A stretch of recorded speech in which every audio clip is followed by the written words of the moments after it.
The government of St. Lucia has declared a water-related emergency for all parts of the island. This type of emergency is declared where the Water Resource Management Agency has advised the minister due to an exceptional shortage of rain or shortfall of water exists. Minister Dr. James Fletcher. The information presented to me by the Water Resources Management Agency indicates that from the data collected at George F.L. Charles Airport and UNORA International Airport, which is presented as something known as the Standard Precipitation Index, or SPI, St. Lucia is currently experiencing a long-term meteorological drought.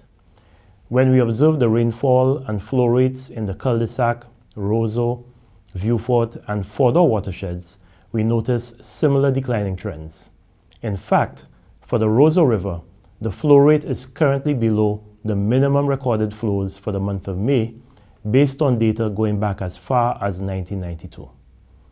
Generally, the river flow rates around the island are below what we would normally see as end of dry season base flow rates. To make matters worse, because of the intense heat we have been experiencing, the rate of evaporation has also increased.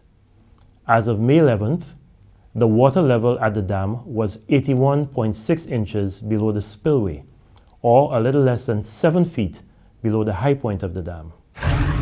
The situation, the minister says, is about the same as last year. However, the water levels are at a faster rate of decline. If no action is taken, water levels will drop an additional 6.8 feet by the end of May and a further 12 feet by the end of June. This would be catastrophic. The Meteorological Office has indicated that the rainfall outlook for the next 3 months, that is May to July, will be below normal for this time of year.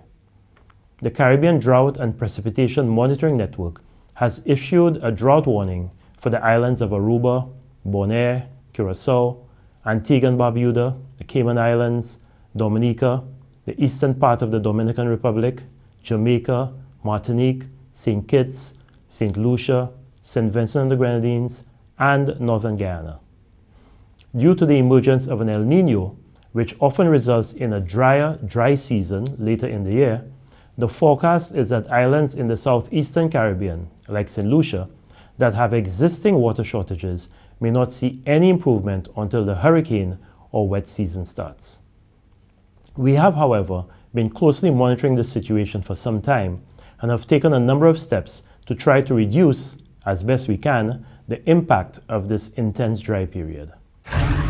And WASCO has reactivated intakes at Varna and Wavin-Poisson, leading to an additional 1.5 million gallons of water a day being provided.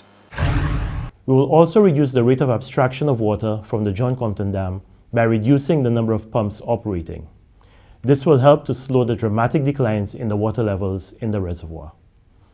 Very importantly, the technicians at WASCO, through an ongoing non-revenue water reduction program, have identified 13 major leaks on the raw water line from the dam to the Cicero treatment plant.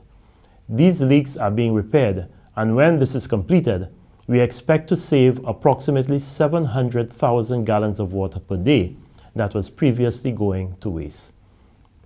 A water source in Deglo will be activated with the installation of a portable treatment plant and public standpipes. This will help relieve the pressure on residents in surrounding areas.